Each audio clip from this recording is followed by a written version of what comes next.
Hello, greetings, and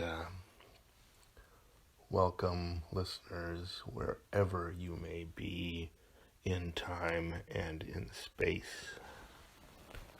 Continuing now, a reading of Jurgen, A Comedy of Justice by James Branch Cabell.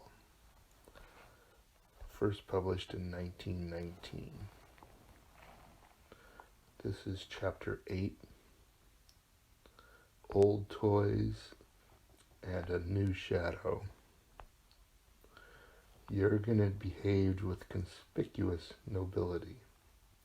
Jurgen reflected, but he had committed himself.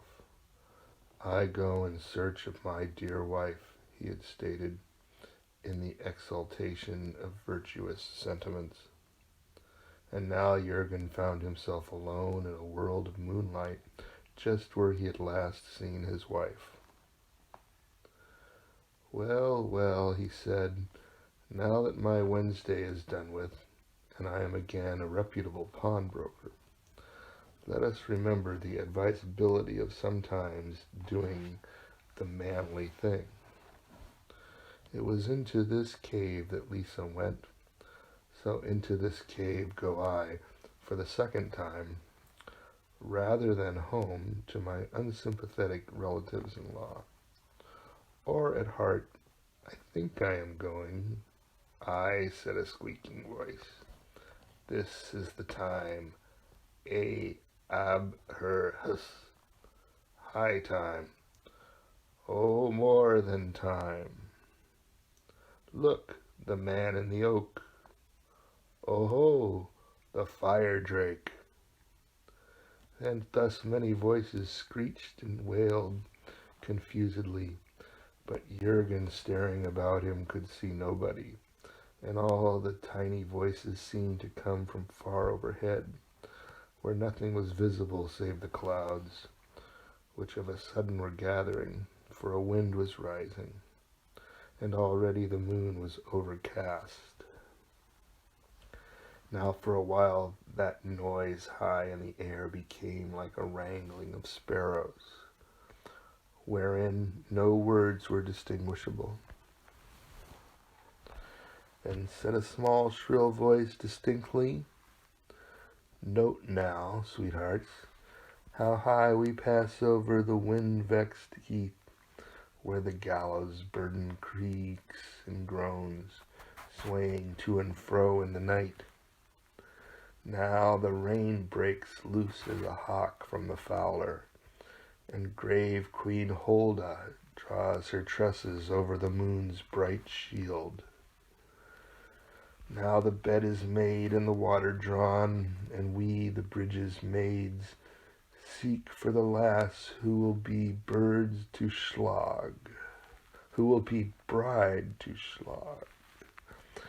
Said another, Oh, search for a maid with golden hair, who is perfect, tender and pure, and fit for a king who is old as love, with no trace of love in him.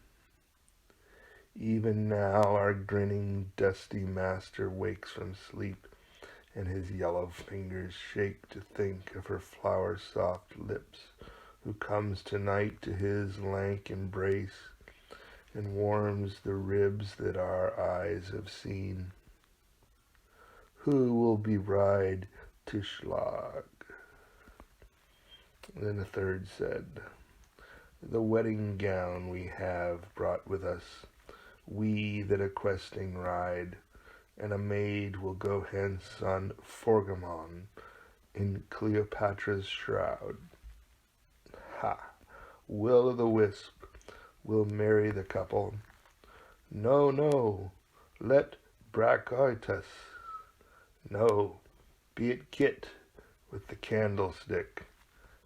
E-man, he-tan, a fight, a fight. Ho, Tom Tumbler, ware of Stadlin, hast thou the Mariton Tib? Ub her hus. Come, Bembo, come away."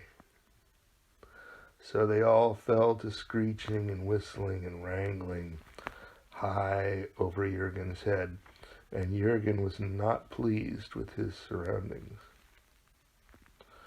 "For these are the witches of Amnaran, about some deviltry or another in which I prefer to take no part. I now regret that I flung away a cross in this neighborhood so very recently, and trust the action was understood. If my wife had not made a point of it, and had not positively insisted upon it, I would never have thought of doing such a thing. I intended no reflection upon anybody. Even so, I consider this heath to be unwholesome, and upon the whole I prefer to seek whatever I may encounter in this cave." So in went Jurgen for the second time, and the tale tells that all was dark there, and Jurgen could see no one, but the cave stretched straight forward and downward, and at the far end was a glow of light. Jurgen went on, and so came to the place where he had found the centaur. This part of the cave was now vacant, but behind where Nessus had lain in wait for Jurgen was an opening in the cave's wall, and through this opening streamed the light. Jurgen stooped and crawled through the orifice. He stood erect. He caught his breath sharply. Here at his feet was, of all things, a tomb carved with the recumbent effigy of a woman. Now this part of the cave was lighted by lamps upon tall iron stands, so that everything was clearly visible, even to Jurgen, whose eyesight had of late years failed him.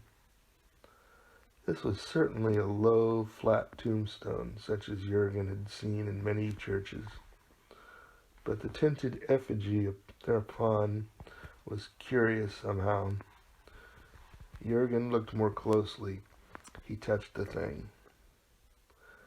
Then he recoiled, because there is no mistaking the feel of dead flesh. The effigy was not colorless stone. It was the body of a dead woman.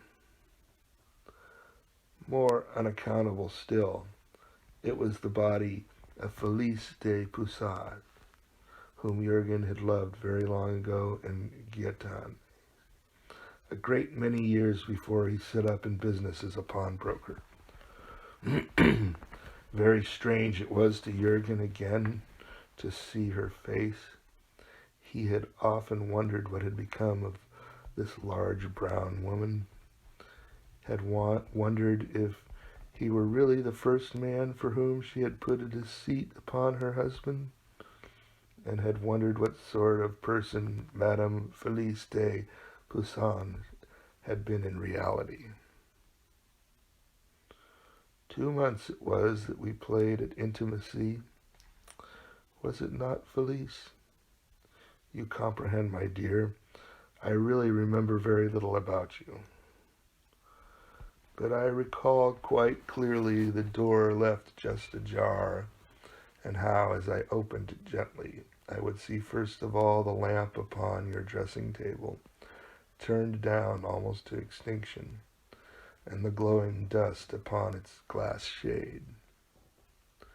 Is it not strange that our exceeding wickedness should have resulted in nothing save the memory of dust upon a lamp chimney? Yet you were very handsome, Felice. I dare say I would have liked you if I had ever known you. But when you told me of the child you had lost, and showed me his baby picture, I took a dislike to you. It seemed to me you were betraying that child by dealing over generously with me, and always between us afterwards was his little ghost. Yet I did not at all mind the deceits you put upon your husband. It is true, I knew your husband rather intimately. Well, and they tell me the good Visconti was vastly pleased by the son you bore him some months after you and I had parted. so there was no great harm done after all. Then Jurgen saw there was another woman's body lying like an effigy upon another low, flat tomb, and beyond that another, and then still others, and Jurgen whistled. "What, all of them?" he said. "Am I to be confronted with every pound of tender flesh I have embraced? Yes, here is Granny, and Rosamund, and Markove, and Eleanor. This girl, though, I do not remember at all. And this one is, I think, the little Jewess I purchased from Hassan Bey in Sidon. But how can one be sure? Still, this is certainly Judith, and this is Marina. I have half a mind to look again for that mole, but I suppose it would be indecorous. Lord, how one's women do add up. There must be several scores of them in all. It is the sort of spectacle that turns a man to serious thinking. Well, be it is a great comfort to reflect that I dealt fairly with every one of them. Several of them treated me most unjustly, too. But that is past and done with, and I bear no malice towards such fickle and short-sighted creatures as could not be contented with one lover, and he the Jurgen that was. Thereafter Jurgen, standing among his dead, spread out his arms in an embracing gesture. Hail to you, ladies, and farewell. For you and I have done with love. Well, love is very pleasant to observe as he advances, overthrowing all ancient memories with laughter. And yet for each gay lover who concedes the lordship of love and wears intrepidly love's liveries, the end of all is death. Love's sowing is more agreeable than love's harvest. Or let us put it, he allures us into byways leading no whither among blossoms which fall before the first rough wind. So at the last, with much excitement and breath and valuable time quite wasted, we find that the end of all is death. Then would it have been more shrewd, dear ladies, to have avoided love. To the contrary, we were unspeakably wise to indulge the high-hearted insanity that love induced, since love alone can lead young people rapture, can lend young people rapture, however transiently, in a world wherein the result of every human endeavor is transient, and the end of all is death. Then Jurgen courteously bowed to his dead loves and left them and went forward as the cave stretched. But now the light was behind him, so that Jurgen's shadow as he came to a sharp turn in the cave loomed suddenly upon the cave wall, confronting him. This shadow was clear-cut and unarguable. Jurgen regarded it intently. He turned this way, then the other. He looked behind him, raised one hand, shook his head tentatively. Then he twisted his head sideways with his chin well lifted and squinted so as to get a profile view of this shadow. Whatever Jurgen did, the shadow repeated, which was natural enough. The odd part was that it in nothing resembled the shadow which ought to attend any man, and this was an uncomfortable discovery to make in loneliness deep underground. "I do not exactly like this," said Jurgen. "Upon my word, I do not like this at all. It does not seem fair. It is perfectly preposterous." "Well?" And here he shrugged. "Well? And what could anybody expect me to do about it? Ah, what indeed? So I shall treat the incident with dignified contempt and continue my exploration of this cave."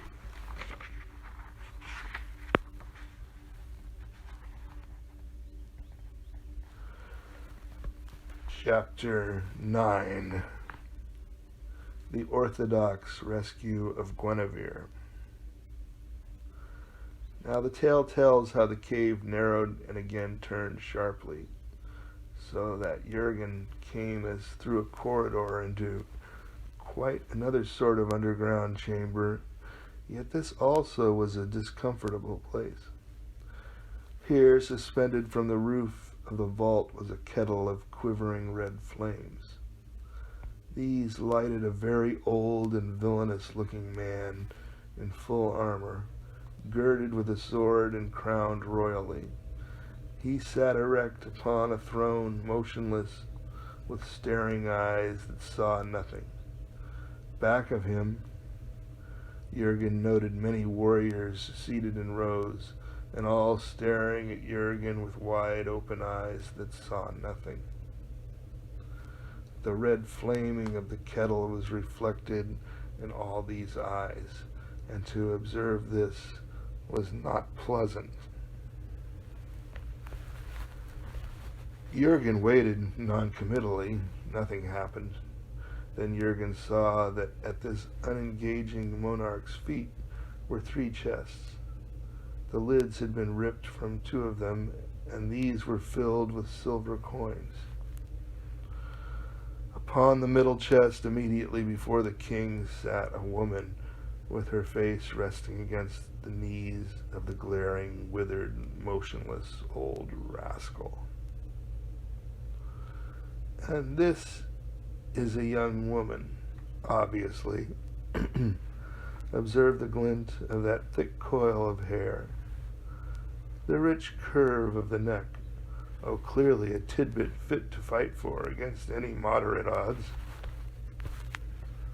So ran the thoughts of Jurgen. Bold as a dragon now, he stepped forward and lifted the girl's head.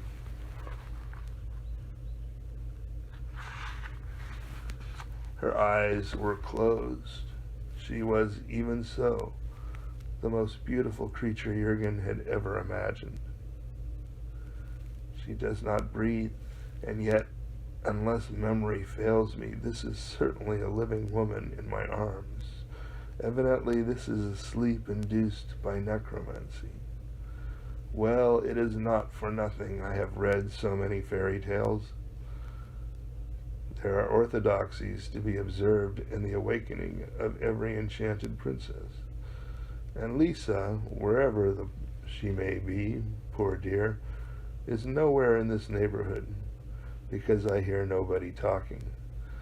So I may consider myself at liberty to do the traditional thing by this princess.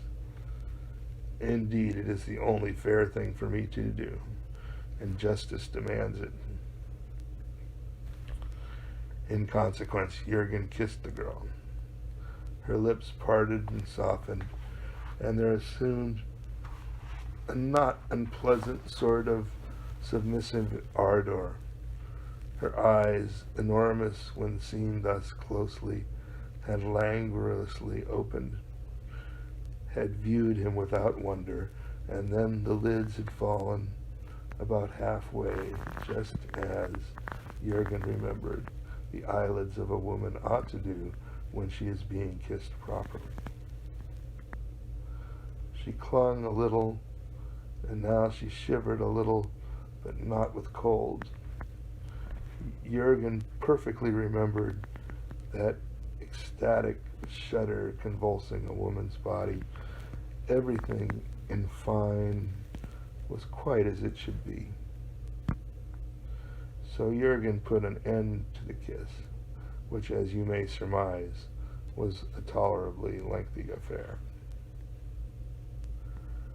His heart was pounding as though determined to burst from his body, and he could feel the blood tightening at his fingertips. He wondered what in the world had come over him, who was too cold for such emotion, who was too old for such emotions. Yet truly this was the loveliest girl that Jurgen had ever imagined. Fair was she to look on, with her shining gray eyes and small smiling lips. A fairer person might no man boast of having seen. And she regarded Jurgen graciously, with her cheeks flushed by that red flickering overhead, and she was very lovely to observe. She was clothed in a robe of flame-colored silk, and about her neck was a collar of red gold. When she spoke, her voice was music. "I knew that you would come," the girl said happily. "I am very glad that I came," observed Jurgen. "But time presses." "Time sets an admirable example, my dear princess." "Oh, monsieur, but do you not perceive that you have brought life into this horrible place? You have given of this life to me in the most direct and speedy fashion. But life is very contagious. Already it is spreading by infection." And Jurgen regarded the old king as the girl indicated. The withered ruffian stayed motionless, but from his nostrils came slow, augmenting jets of vapor, as though he were beginning to breathe in a chill place. This was odd, because the cave was not cold, and all the others too were snorting smoke. Says Jurgen, "Upon my word, I think this is a delightful place to be leaving." First, though, he unfastened the knight's sword belt, and girded himself therewith, sword, dagger, and all. "Now I have arms befitting my fine shirt," says Jurgen. Then the girl showed him a sort of passageway by which they ascended 49 steps, roughly hewn in stone, and so came to daylight. At the top of the stairway was an iron trap door, and this door, at the girl's instruction, Jurgen lowered. There was no way of fastening the door from without. "But Thragnar is not to be stopped by bolts or padlocks," the girl said. "Instead, we must straightway mark this door with a cross, since that is a symbol which Thragnar cannot pass." Jurgen's hand had gone instantly to his throat. Now he shrugged. "My dear young lady, I no longer carry the cross. I must fight Thragnar with other weapons." 2 sticks will serve, laid crosswise." Jurgen submitted that nothing would be easier than to lift the trap door and thus dislodge the sticks. "They will tumble apart without anyone having to touch them. And then what becomes of your crucifix?" "Why, how quickly you think of everything," she said admiringly. "Here is a strip from my sleeve, then. We will tie the twigs together." Jurgen did this, and laid upon the trapdoor a recognizable crucifix. Still, when anyone raises the trapdoor, whatever lies upon it will fall off. Without disparaging the potency of your charm, I cannot but observe that in this case it is peculiarly difficult to handle. Magician or no, I would put heartier faith in a stout padlock." So the girl tore another strip from the hem of her gown, and then another from her right sleeve, and with these They fastened their cross to the surface of the trapdoor in such a fashion that the twigs could not be dislodged from beneath. They mounted a fine steed whose bridle was marked with a coronet, the girl riding pillion, and they turned westward, since the girl said this was best. For as she now told Jurgen, she was Guinevere, the daughter of Gorgon, king of Glathion and the Red Islands. So Jurgen told her he was the Duke of Logrius, because he felt it was not appropriate for a pawnbroker to be rescuing princesses. And he swore, too, that he would restore her safely to her father, whatever Thragnar might attempt, and all the story of her nefarious capture and imprisonment by King Thragnar did Dame Guinevere relate to Jurgen as they rode together through the pleasant May morning. She considered the Troll King could not well molest them. For now you have his charmed sword, Caliburn, the only weapon with which Thragnar can be slain. Besides, the sign of the cross he cannot pass. He beholds and trembles.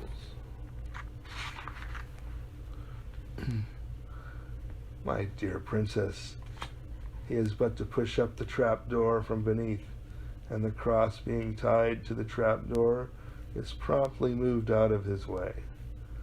Failing this expedient, he can always come out of the cave by the other opening, through which I entered. If this Thragnar has any intelligence at all, and a reasonable amount of tenacity, he will presently be at hand. Even so, he can do no harm unless we accept a present from him. The difficulty is that he will come in disguise. Well then, we will accept gifts from nobody. There is, moreover, a sign by which you may distinguish Thragnar.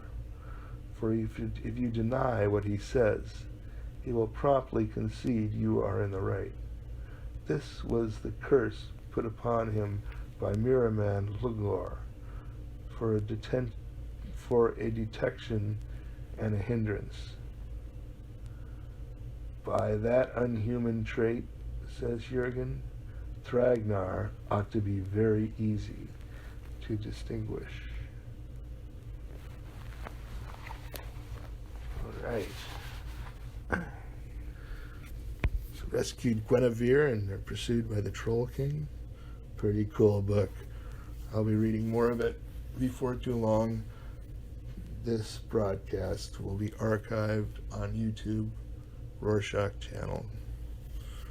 Go to YouTube and do a search Roarshock channel, and please subscribe to me. And also, once we are done with Periscope, about April, I will more than likely be doing broadcasts on HAPS. That's at D.A. Wilson at HAPS. Thanks very much for listening, and please come back for the story as we move forward.